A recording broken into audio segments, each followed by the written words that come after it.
Hello, and thank you for joining us during your lunchtime. I really appreciate you taking time to learn more about School Connect and why we do what we do. The history of our organization is that Kathy Bellin and I worked together at the Character Education Partnership more than 20 years ago, and she and I would spend our lunchtimes talking about how important social emotional learning is for the middle and high school level. At that point, most of the programming was at elementary school level, but we saw that as such a pivotal and important time for students to really start making a path and plan for their future and develop the social emotional skills that would help them navigate that successfully. Kathy is the original author of Second Step, had decades of experience in developing programs, and my background was more in psychology and school interventions, and really making the combination of taking what we know in research-based practice and integrating it into a universal intervention so all students would have access to that kind of skill development that we know comes through social emotional learning. And then Keith Matheny is a fabulous freshman seminar teacher and trainer, and we met him about 7 years ago doing an excellent job in his own classroom with the Castle Competency Skill Development. So the three of us worked together on the third edition, which is what we'll talk about today, that has all of the Castle competencies represented in a way that's meaningful to high school students, recognizing that they're embarking on some huge decision making that happens in grades really 7 through 12, and joining with them in that process to help map out a plan for their future and to develop the social emotional skills that they need to navigate that successfully. And that said, we've been very deliberate in making our lessons as user-friendly for teachers as possible, recognizing that they have a lot of other commitments and how to make this easy to integrate into their class in a fun, interactive way for students. So all of our lessons come with a PowerPoint that includes videos. And that said, it's not about watching the PowerPoint. The PowerPoint directs them through different interactive activities and discussions and ways of really bringing these skills to life in a classroom setting. There's about 2 to 4 handouts per lesson of the 80 lessons total, so their student workbooks are optional but not mandatory. We also, this summer, will have new training videos embedded within the iPortal, ways of using those skills in class and an online community to help people get to know each other better. So in creating School Connect for the high school population, we really looked at what are those obstacles and opportunities that they have in that time, and how can we help them navigate that with the end goal of the Castle competencies, the self-awareness and social awareness, the relationship skills and responsible decision-making. So we start with Module 1, which is about creating a supportive learning community. So in that class and environment, lots of different ways for students to get to know each other better in a meaningful way, while also developing those social skills. So we talk about active listening and collaborating effectively, both things that are very important in the workplace, but also in collaborative projects throughout school and presentations. And then we do a lot of work on goal setting and building that capacity to then go into developing self-awareness and self-management. And those two go well together, really identifying what those long-term goals are and how to reach them. But first, starting from an emotional management, so talking about anger and stress and building authentic happiness. That's not just about the next video game, but it's about setting goals and working towards them. But then we also look at time management and that long-term goal setting and steps to get there.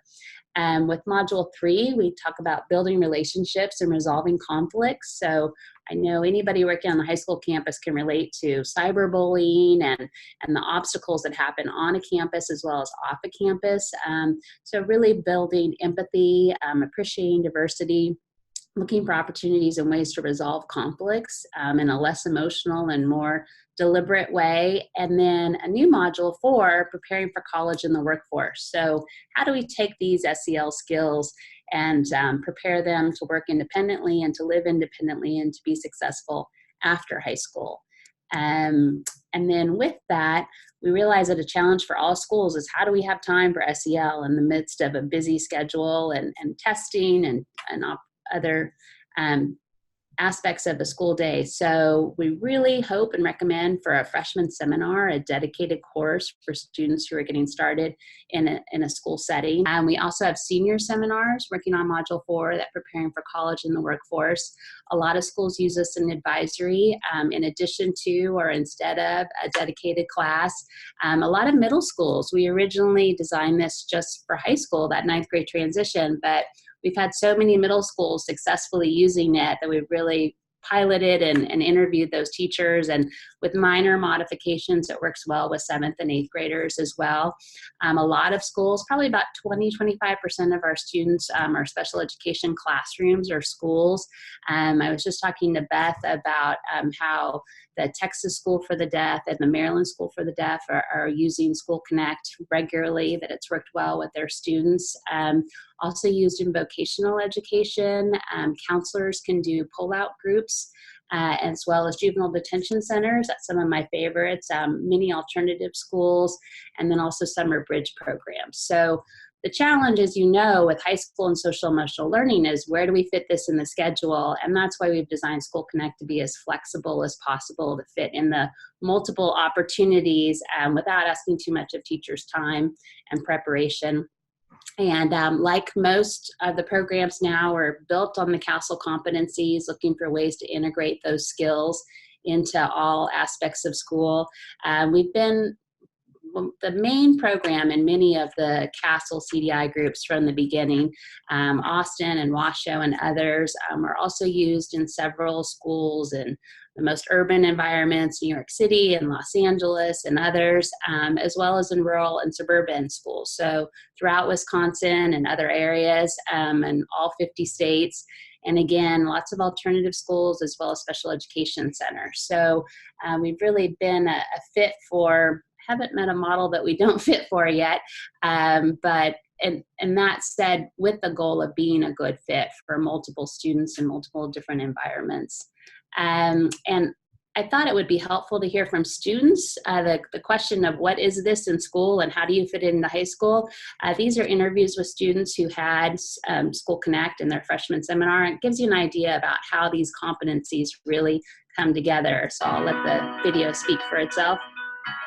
I was very closed-minded because I really didn't know what this class was. And I think that over the course of the semester, I've been taught things that I've never had a class on. I didn't realize that you needed a lesson on it. In most of your classes, you know what you're in for. In history, you're going to learn about history. In algebra, you're going to learn about math. And in science, you learn about science.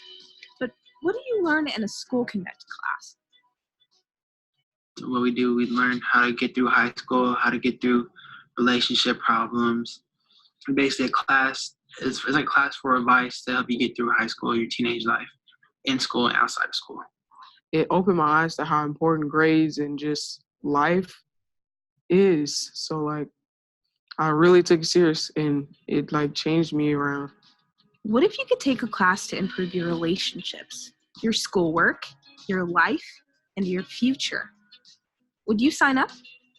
Well, good news, because you are signed up. Research shows that people with social skills, emotional management skills, self-motivation, and a sense of purpose and future are more likely to succeed than people without these skills. My thoughts about the class, I really like it. I wish it was like a whole year class, but it's just like one semester because it's helped me like get focused and do my work more and get more organized. You know, arranging things in my life helped me arrange my emotions to dealing with the situation. So it was like a big for me. That class, I wish I could take it again so bad. We just bonded everyone because like it was like a place where you can talk about what's on your mind without no one judging you, and he's there to help you out and he's trying to get that to everyone. Yeah, I don't know, it was like we were just one big family. We all got along together. Like someday some kid probably had a bad day, but we were all there for him, like cheering him on. I like the group tables because it helps, like if you have a question that somebody else might understand, you don't want to like kind of sit the whole class, you can just, lean over and ask a friend, and it helps you like make new friends. A relationship, I could say a lot of lessons they said in a relationship is like, for example, like they taught us how to be proactive and except for reactive, and that kind of helped me out in a relationship because after my parents got divorced, it was kind of hard, and my dad, we were arguing a lot, and I used to like punch holes in the wall with my anger.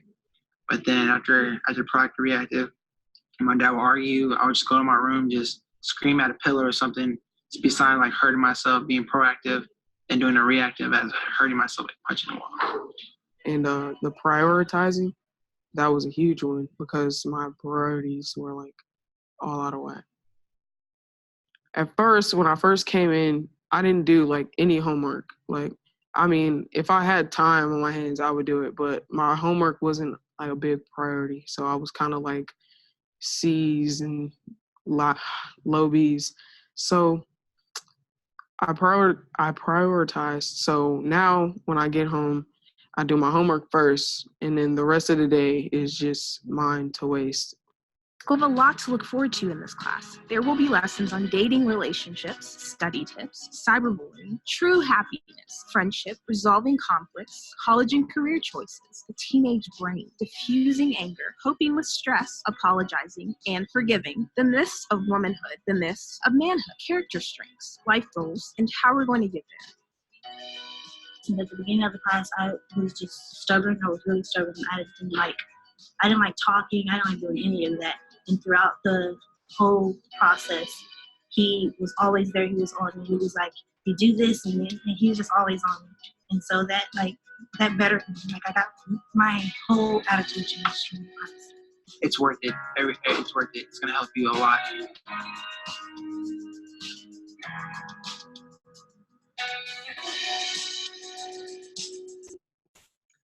Part of what I really like about that video is just capturing how important that ninth grade transition, going into high school, all of the decisions that students are facing, that they don't even realize the impact that it's going to have on their future. So really taking that opportunity to walk with them and guide them through creating a sense of purpose and future. Where do they want to be at their 10-year high school reunion? And what are the steps that they need to do to take to succeed in those areas? So that's academically, it's personal decision making, it's relationships, but really helping equip them for the decisions that they have before them. So within that video, those were students who are in a freshman seminar, and if you can look at the bottom of the pyramid here, we're all familiar with this pyramid and the MTSS intervention model and RTI. So that's an example of the universal intervention. So students getting a dedicated class. But we also now have a new SEL integration guide that's for all teachers, all levels of school, as well as extracurricular activities and outside of school. I'll talk about in the next slide, but looking at different ways for all students to have first a dedicated class where they're really learning and practicing these skills. It's kind of like the basketball team, the SEL team, where you're learning those skills, and then other opportunities throughout education to have that reinforced. We also have a lot of teachers and schools using it as a tier 2 intervention, either in pull-out groups or in-school suspension or special education. It can be small group activities, not individual, but more group activities, and then really using tier 1 and 2 to identify those students who need that extra level of intervention. The conversations that happen in these universal intervention classes are so important, and they're often the ones that would go unsaid without that kind of setting. So those kids that need additional mental health support, they're more likely to be identified earlier and bring in a counselor or a next level of intervention to support them in that. And Julia, I have a question. If you could go back a slide. Sure. So if people are going to use it as a tier 2 targeted intervention, can that be done without doing it at a universal, or should it be done with the universal? It's both. We have schools that just use it in special education. We have some that just use it in school suspension or counselor. So sometimes it starts in special ed and then goes to other areas of the school, but yeah, it can be a combination of both. I really like the universal intervention in addition to the tier 2, because a lot of those social emotional problems can come from a lack of a supportive general class population. So when you have all students working on empathy and all working on conflict resolution, it can help affect the climate that can help affect students in tier 2 or tier 3 situations. But no, you don't have to do tier 1 to do tier 2. Okay, thank you. Sure. And for the SEL integration guide, so we're excited about this. This is a new guide that's also available free online, as well as copies of it. And this is for taking what we call the SEL essentials. So if we were to boil down School Connect into 7 skills we want kids to practice and know and to carry with them through life, we also want teachers on campus to be reinforcing these same skills. So we start with active listening, really making a deliberate effort for eye contact and paraphrasing what the other person's saying and having people feel heard. Collaborating effectively. How many group projects do students have throughout the year but haven't really been trained in how to delegate and how to share that time space equally and how to speak your truth, how to manage your time? So really training students and teachers, reinforcing collaborating effectively. Empathizing with others. We know that most conflict comes from a lack of seeing other people's perspective, a lack of empathy, a lack of feeling what that person's feeling. So really being deliberate in that. And bouncing back from setbacks. Gosh, all ages are faced with challenges and the opportunity to quit or the opportunity to keep trying. So we do a lot of work of that within our lessons, but also look for ways to reinforce that across campus. And then, of course, managing emotions. How much time in classes is spent on students not managing emotions? So giving all teachers on a campus different techniques to help diffuse those emotions for students.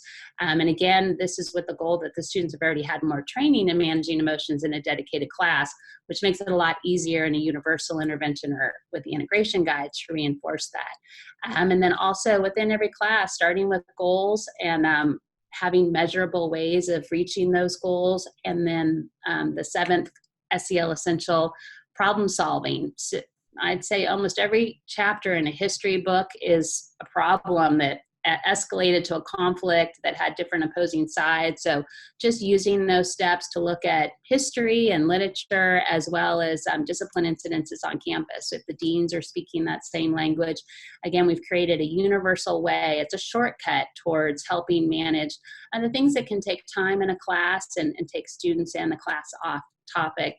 And for example, within the SEL integration guide, we separated each of these items for all different kinds of teachers, everything from foreign languages and science. We also have it for service learning projects and community outreach, for parents, for coaches, for staff meetings. So just different ways of creating this shared goal and shared language and how to reinforce SEL campus-wide.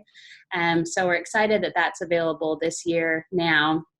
But to go back to our flagship of the dedicated class, either again advisory or within separate classes, the School Connect, as I mentioned, is 4 lessons. We also have, 4 modules with 80 lessons total, 20 lessons per module.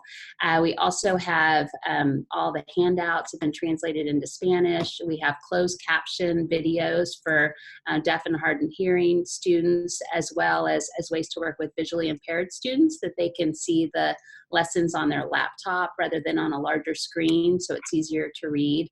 And again, going back to trying to make it as user-friendly as possible. All of our lessons are a 2-page lesson outline that then connect with the PowerPoint.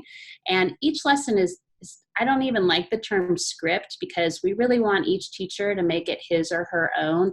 Many bring in other videos to supplement it, but it's more about activities and open-ended questions and ways of getting students talking about stuff that they're already thinking about, or not thinking about yet, but it helps to be proactive in thinking about it. Each of our lessons start with the objective, so it's easy to know what our outcome goals are for each lesson. We always start with a bell ringer, just a way of piquing students' interest from the very beginning of the lesson and helping them get on track before the bell rings. And we also have essential questions with each lesson, which serve as a roadmap for where we're going. And then lots of activities and videos after that to keep it interactive.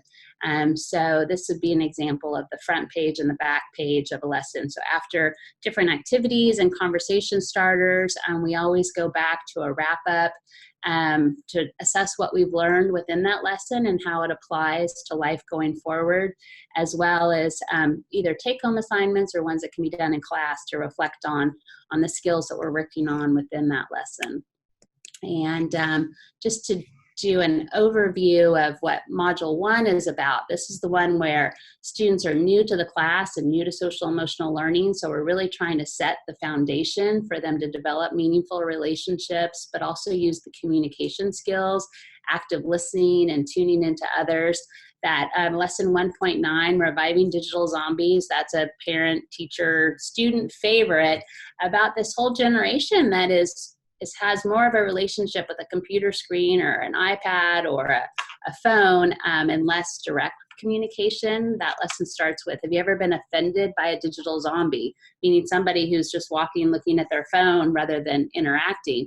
And they all have. They've been either it's their friends or their parents or themselves, just being more aware of how that's interfering with communication and how to then tune into others and really be more proactive in their listening and relationship building. We also do work within this lesson on understanding mindsets, that growth mindset versus a fixed mindset. And that's something that we revisit throughout all of the program, is that we're always on a continuum of learning, and it's about staying open to the next learning opportunity despite setbacks and looking for what we've learned within each setback. And also we always subtly integrate true study skills from an SEL perspective, because again, having strategies for succeeding in school is important to emotional management. So we try to do a good balance of real academic study skills like taking effective notes and improving memory skills, and focusing and prioritizing and keeping a plan, the planorama as an agenda. Looking for ways to integrate structure into their system, because again, we know that helps manage emotions. I thought it'd be helpful to go through a sample lesson so you could see from your perspective as a teacher and from students' perspective what a typical School Connect lesson looks like. This is from Module 1. It's Cultivating Curiosity and Grit. It follows on the mindset lesson, so students will have just had a conversation, been introduced to, if they didn't already know, that failure is not an indication of giving up or being embarrassed, but it's an opportunity to learn. It's something that they don't know yet, but they'll learn with practice. And so we take this further into applying it to grit and curiosity, that they go well together. Each of our lessons starts with a bell ringer. So as soon as students come in, it's either on their desk or the teacher greets them at the door and hands them the handout that has an activity to get them thinking about. And this is a quote from Carol Dweck, creator of Mindset, talking about when we were young, when we were babies, we didn't have any inhibitions about learning. We didn't give up. We didn't quit. We were curious. So what's changed? Why are we more hesitant to learn, less curious now? And we know from research that the engagement level of high school students is significantly lower on average than middle and elementary. If you look at those pyramids or of the graphs over time, your elementary school students are highly engaged, your middle school students are less so, and then by high school there are many who have disengaged from learning. So we ask, why is that? What keeps us from being more proactive in learning? And as we start with every lesson, we start with essential questions. So in this case, what role do obstacles and setbacks play in learning? And what type of perseverance helps us focus? And how do we develop perseverance and grit? So how do we take setbacks and use them to our advantage? And we do a lot of getting up and out of your seat, interacting, conversing, and in that process are getting to know each other as well as the topics better. So in this case, we do a philosophical chairs where they stand up and take an opinion, one side or the other. And there's rules within philosophical chairs that you pass the conversation back and forth and that a new person talks each time, that you summarize what the person said before, so you're practicing that active listening. But this gets kids up and taking a stand on where they are now, with the potential of changing their mind from that process. So looking for ways that it becomes useful. And we go back to the bell ringer typically as an example of ways of seeing it in action. So our bell ringer here was, why are babies so curious? And maybe we're less so as adolescents. And I'll just show you snippets from this video of curious babies. So again, babies don't worry about failing. They don't worry about looking silly. They're just genuinely curious. And I'll skip forward to a couple adorable babies. There's just no lack of ambition or curiosity amongst toddlers, and less so with older kids. And it applies to how they learn, as well as how they respond to new material. So this little guy's trying spaghetti for the first time. And he's curious, but then has moments of learning. So your typical high schooler doesn't take risks like that anymore. So what is it that's keeping them from that sense of curiosity and taking that next step? And certainly not all students, many of them already do.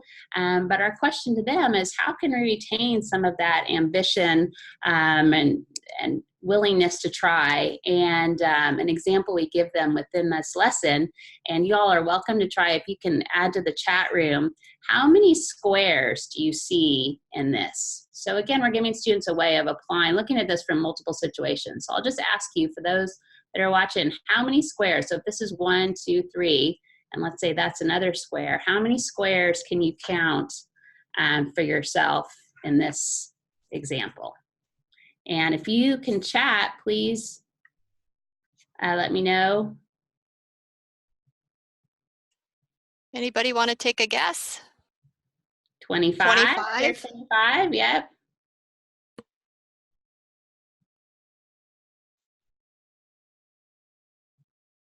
Anybody else?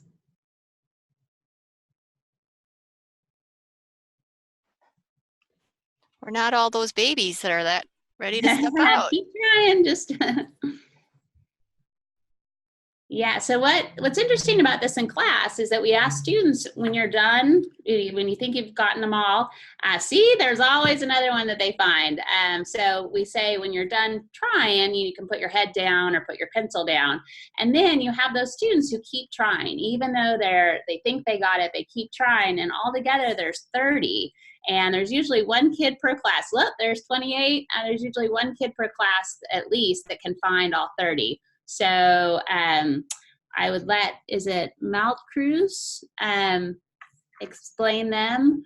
But for everyone, there's 16 here, and then we see 4 here. So that's one, that's another one, another one. And then the tricky ones are these right here. If you can see that there's 3 squares there, that's usually what stumps people. As well as one big square here. So altogether, they add up to 30. And what's fun about this in a class setting is that you don't have to be an expert in algebra to figure this out. It really is a goal in perseverance and keeping to try. And then with that, you learn. And so just an example of with effort, we can accomplish more than we think sometimes. So it says here down the side that there are 30 altogether. And this leads us into, what is perseverance and grit? And what does that look like? And who do we know that exhibits perseverance and grit? How have we seen that in life? And we tend to find 5 common characteristics about ways of developing that and bouncing back from failure. And that you use failure as an opportunity to learn and to apply its lessons that you learn from role models and mentors. You just keep looking for ways of getting better at whatever you're doing now, that process itself is satisfying. And what we do a lot of within almost all of our lessons is some form of self-reflection. So for students and for anybody watching now, where on this, which of these different items do you almost always do, but then also which ones could you improve upon? Where are some opportunities to learn that you haven't yet?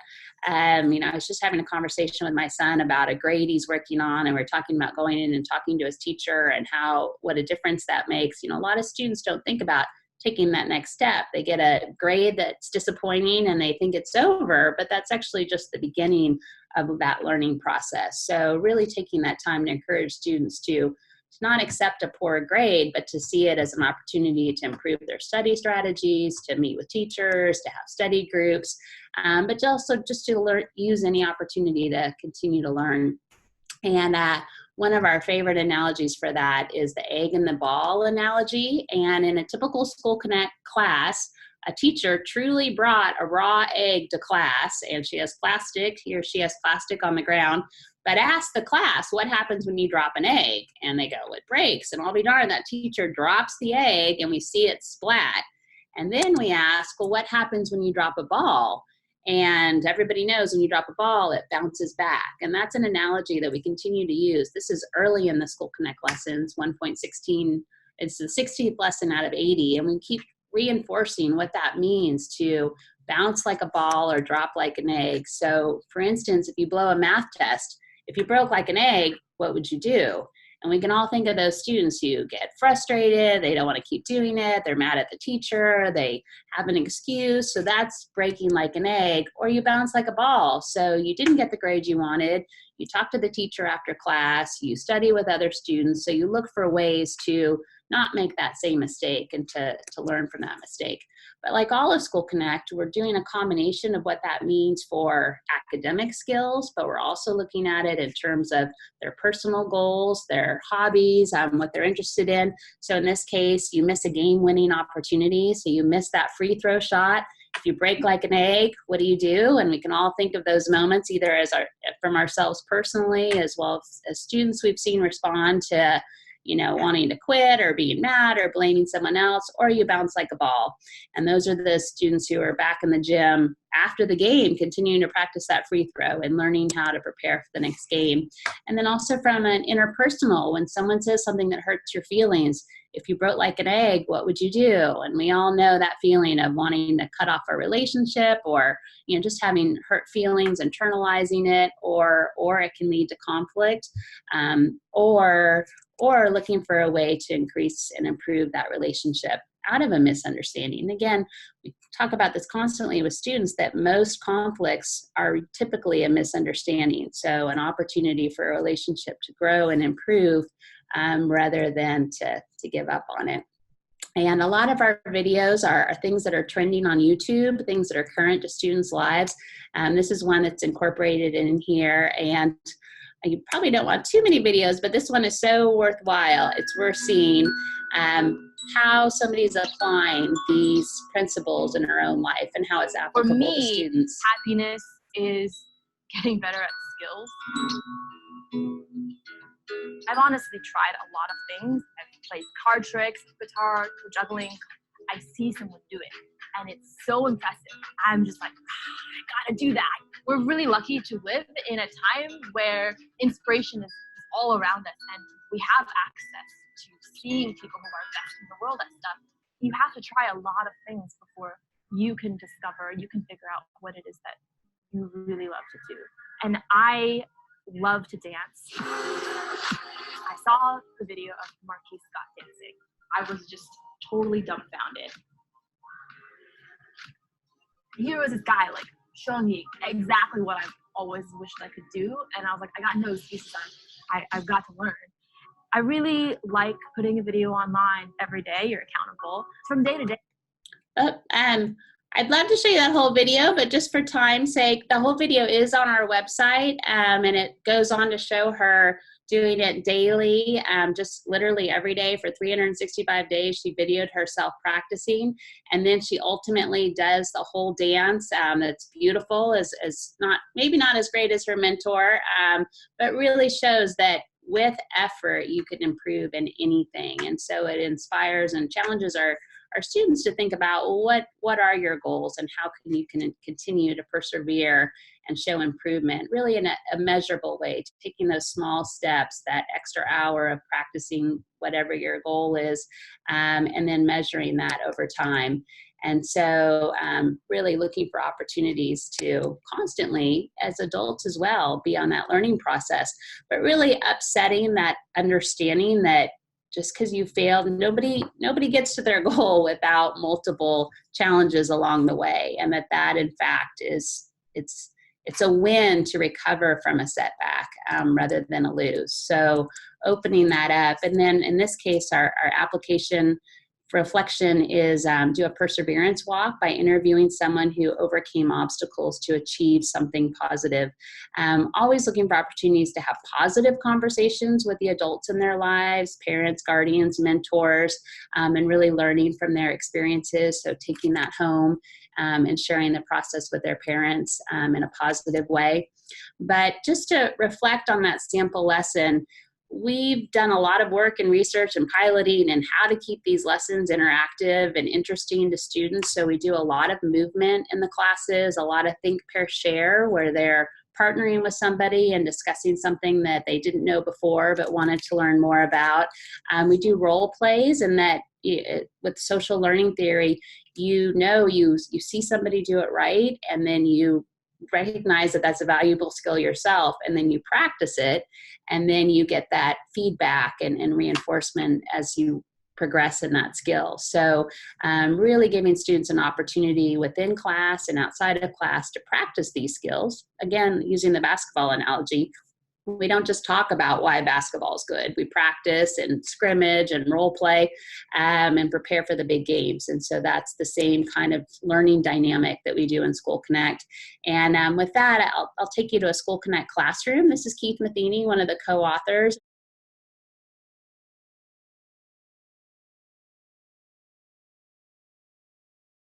And just to summarize so much of what I like in that video, it really shows the dynamic, the relationship building that's happening in a class environment where kids who don't normally interact at lunch or around campus are getting to know each other in a meaningful way, which is part of the power of social emotional learning.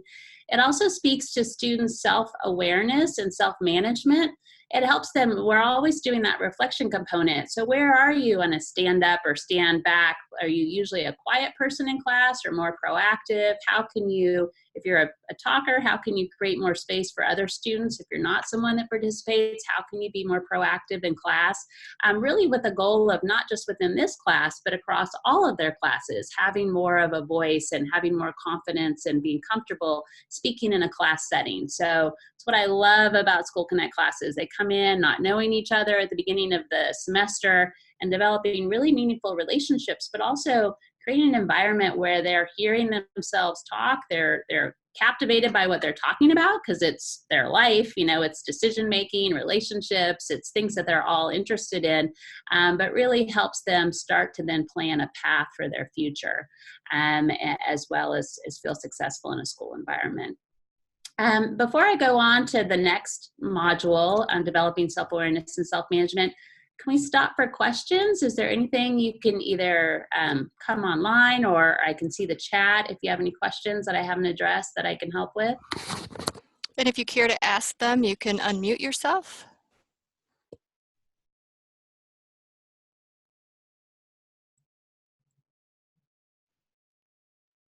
Okay, well, please feel free at any time to chime in with questions. I'm happy to stop.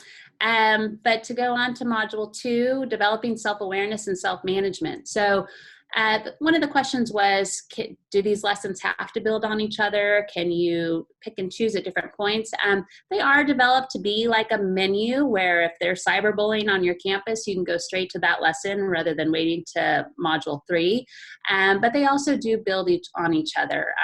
They create a climate in which kids are ready to share and get to more of that self-awareness and self-management. So in the Building a Supportive Learning Community, you saw that class climate, and now we start digging into managing emotions, diffusing anger, coping with stress, inducing positive emotions, building character strengths. So the beginning of Module 2 is more of that emotional management, and then the second half of Module 2 is more of that time and time management, as well as building long-term goals for your future and how to get there. So for this module, I'll start with understanding the teenage brain, which in surveys at the end of the year is often one of students' favorite lessons. They really like to know that they're in this pivotal point of their life, that their brain is changing and developing new skills and how that affects their relationships in life. In this case, you start with the bell ringer of which two stages in your life do you develop the most? And most people think it's B and C because a lot you're like developing language and just coming online from birth to age 6. But actually, trick question, it's in the womb when you go from being 2 cells to 6 to 16, et cetera, to human, and then again in adolescence. So this is an exciting time in brain development. And if you can see this chart here, if you can see where my arrow is, this is a 5-year-old's brain. The dark purple is the developed areas, and these red and yellow are the undeveloped areas. And right here, the frontal lobe, where all the most important decision-making is happening, isn't fully developed. And then here they are at age 10, and then here at 15, now we're getting all these frontal lobe skills. This is why you don't get your driver's license when you're younger, because you do need a lot of this emotional management and and problem solving skills that come with that frontal lobe. So through videos and through the lesson, we explain that this inner part of their brain here is the limbic system. So that's where emotions come from. That's what gets us fired up. That's where anger and sadness and happiness initiates from, the hormones. But it's really the prefrontal cortex that interprets that. And so that part of your brain coming online at that age is really important, because that's where you're learning thoughtful planning. If I do a draft on Tuesday, I'll be ready on Wednesday. It's where you do problem solving. What are some different ways to solve this problem? And it's really where that managing emotions come from. So those big emotions stem out of your limbic system, that instant anger, sad, but it's that frontal lobe that helps cool those emotions. And then, as we know from Eric Erickson's research in adolescent development, kids are fascinated at that age with who am I, what am I good at, where am I going, how am I similar or different than my parents and my family, and what are my goals for my future. And so really, again, walking with them through that process of developing that. This is a fun activity we do with them to help them remember those different stages. So if they were to raise their hand, if you can see me, the brainstem where you do your breathing and digesting, just the basic functions are there. Then limbic system in the center, and then prefrontal cortex. So just to help them remember, we ask them to point to the part of their hand, which part signals anger, and that'd be your limbic system. What does algebra? That's your prefrontal cortex, and feels fear, controls breathing is your brainstem. So just a way of reinforcing, because this becomes a language that we use with them throughout the class. Wow, is that your limbic system thinking, your emotional me, or your prefrontal cortex, your more rational me? And how do you get your rational me to cool your emotional me? Because as we know, there are lots of events in teens' lives and adults that can be emotionally hijacking, where you're just overwhelmed with emotion, either mad or sad or disappointed or happy. And so how do you develop that relationship of knowing how to soothe those strong emotions using your prefrontal cortex, that rational me part of your brain? And for example, within this lesson, we ask students, you love skateboarding, but worrying about going too fast. You might crash and break something. What part of your brain are you using? Your prefrontal cortex or your limbic system? And I think all of us adults can relate to this. Ice skating or roller skating or anything that I've done now as an adult that I didn't do as a kid, you do a lot more prefrontal thinking about, I don't want to fall, that's going to hurt, I don't have my insurance card, it's going to cost money to get fixed up. So we, as a 5 and 6-year-old, we didn't have all those same prefrontal skills, where now we do. But then it comes down to a more sophisticated question here. Your younger brother just took the remote control from you. You're feeling angry. What part of your brain generated anger? And this is the lesson we want them to learn, that it was initially your limbic system. Oops, it's not letting me forward. It was initially your limbic system that generated that anger. But then it's your prefrontal cortex that accentuates it. It tells you, oh, I should be mad. My brother just took my remote. And that's what heightens it. And it's your prefrontal cortex that's going to decide what you're going to do next. Am I going to get mad at him? Am I going to throw something at him? Or am I going to find a way to work this out? And so you ask your brother to please give the remote back, and he does. You feel better. What part of your brain helped you? And again, it was the relationship of your prefrontal cortex basically overriding those strong emotions. So using those problem-solving skills that hopefully you've practiced in class, you've done some role plays with other kids who've experienced similar challenges, and it just gives you a tool in your toolbox when these emotionally charged situations happen. And later in the discussions, we talk about risk-taking decisions. You know, somebody asks you to get in a car and they've been drinking.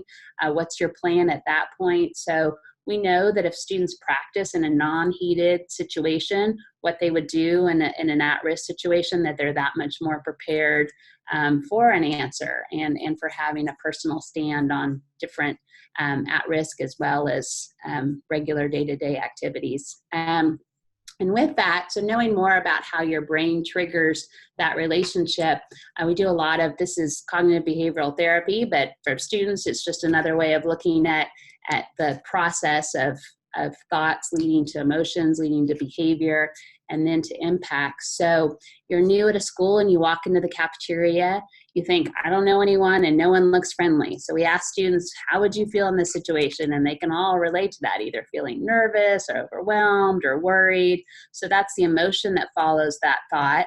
So the behavior is you sit by yourself. I don't know anybody. I don't want to take any risks. And then you don't meet any people. So those thoughts ultimately lead to an impact that's going to affect your life positively or negatively. And usually that cycle repeats. So at the end of lunch, if you haven't sat with anybody, then the next day you walk into class, you still don't know anyone. And it continues to repeat. So it really starts with identifying what's that thought you typically have and what's an alternative thought that could be more proactive, pro-social for your future. And in this case, you think, okay, I don't know anyone, but I'll find someone friendly. So you're going in with some hope and some optimism, which means your body language is different. You're approaching this situation with a sense of confidence. You sit with a group of people, you enjoy talking to them, you feel happier, and then the next day, you have a group of kids to sit with, or you find someone else that looks friendly. So it's constantly changing that cycle. But first of all, you know, recognizing the self-awareness, the cycle that you're in, to then leading to the self-management. You can't have self-management without first that self-awareness of the habits of behavior that you're in, thoughts as well as emotions and attitudes. So again, always looking for opportunities to apply this back to academics. So you walk into a math class, you think, oh, I'm no good at math. I've never been good at math. I hate math. So the emotion is you feel hopeless and bored. We do an automatic thought log where we ask students to keep track of the emotions they feel different times of the day for a week.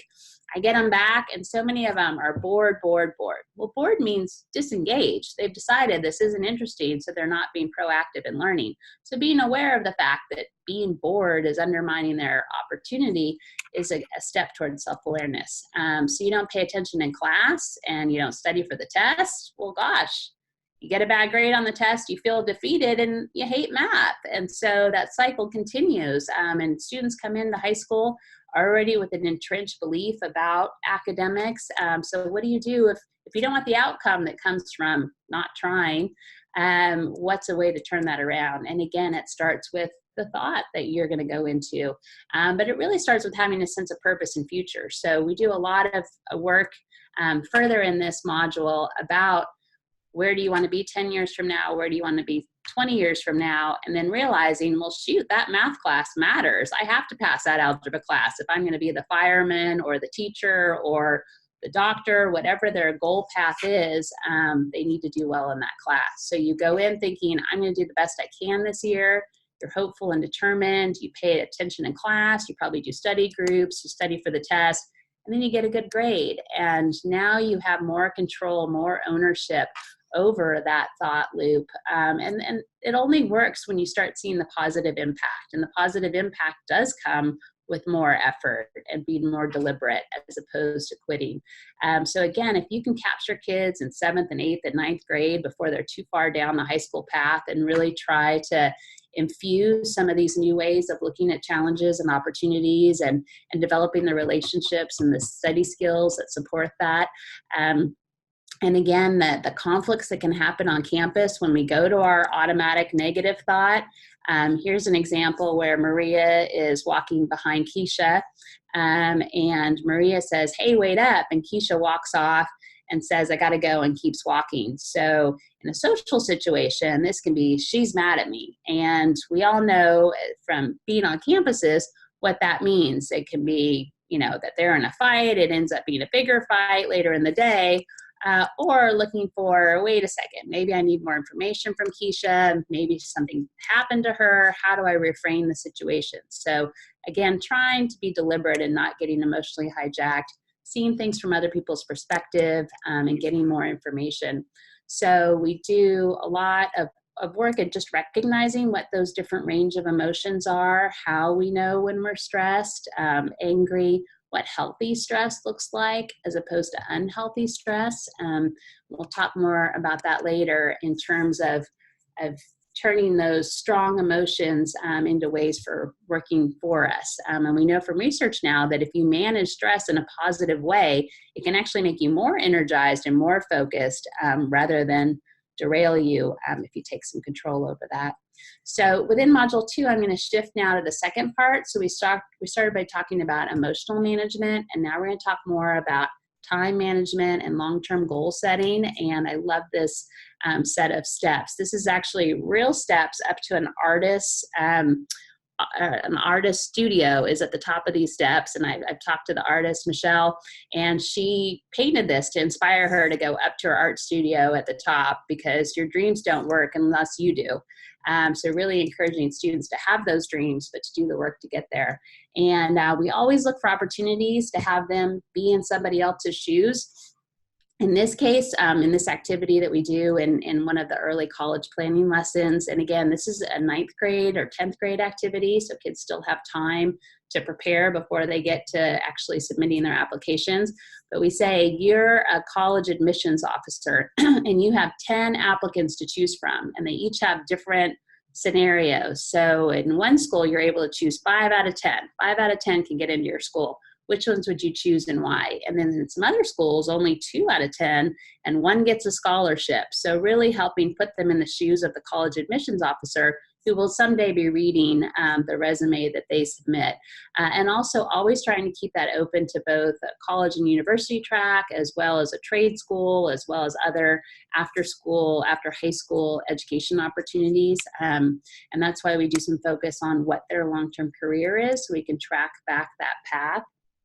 And then with that, really starting to plan out how they're going to reach that long-term goal. And I see it as like Mount Everest, where you start by adjusting to base camp. 9th grade is that time of acclimating, and then it gets steeper and steeper, 10th and 11th, and then ultimately 12th grade. So pacing themselves, but being sure that they're carefully on track. And then with that, we break it down into really minute steps. So I know this seems like we've gotten far from our standard social emotional learning, but we're really trying to, again, create that sense of purpose and future that we know is a factor of resiliency.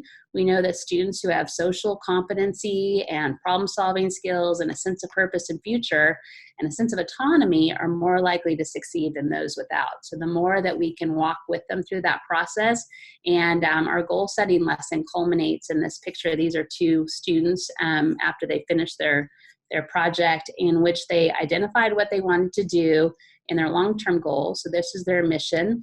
It can be the career that they're interested in, or the career path that they're interested in. They also did a lot of research on somebody who has that career path. So what steps did they do? What education did they have? But we also, as you can see from this picture, anchor it in what are your core values? What's going to help keep you on track? Ethically, as well as motivate you to go through that process. So this is a multiple day, week-long project as they really map out what their long-term goals are and how to get there. And now going into Module 3, building relationships and resolving conflict. Here's where we do, Julia, again, can I just interrupt you briefly? We are at time. Wow. I know. And I do want to make sure that we do have some time for questions.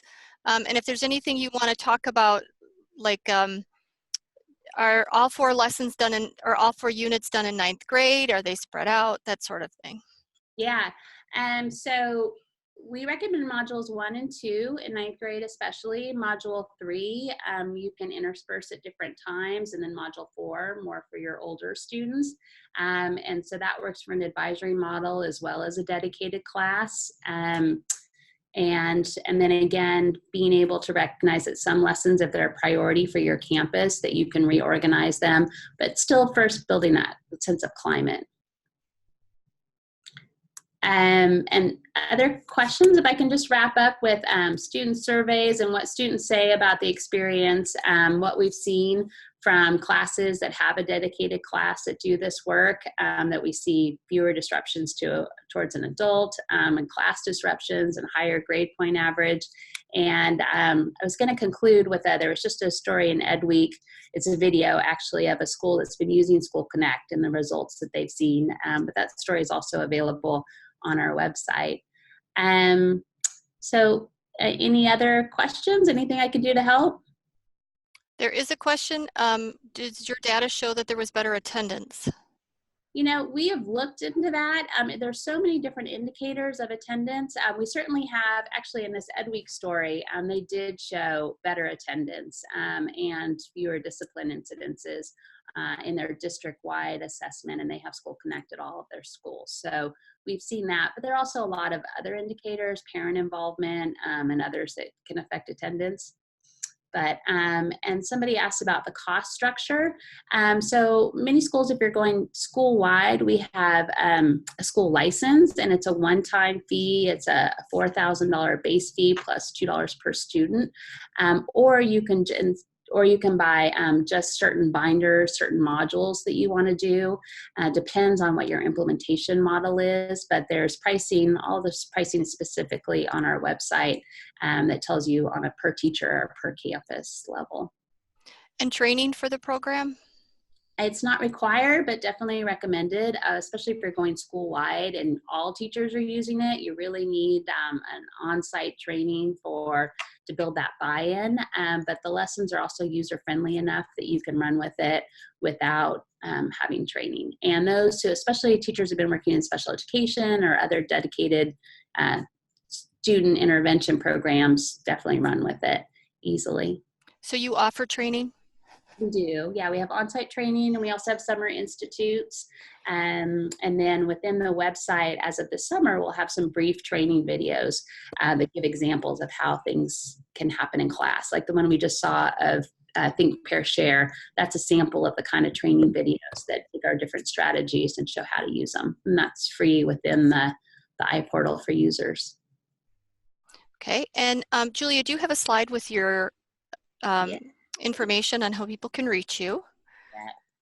And then I'm going to put out a call for any final questions that you might have. As I get through this, is and like then I will get this PowerPoint from Julia, so it will be posted along with, so people can see all the detail. That's our website, and you'll see my email directly there, Julia Douglas. I'm happy to answer any questions, or info@schoolconnect is our general email, but you're welcome to email me directly anytime. Excellent. Any questions? If you think of one after this, feel free to connect to contact Julia or myself. And from this, we'll let you know when it is posted as soon as we can get it closed captioned. But thank you all for joining us. Sometime. I'll actually be at the training this summer, June 19th. Mm-hmm. 19th, yep. So if anybody wants to talk to me then, I'll be happy to meet you in person, as well as by email anytime. So she will be one of the exhibitors at the Social Emotional Learning Conference. And I put a link in the chat box to information about the conference, as well as connections or links to registration. All right, well, thank you, everyone.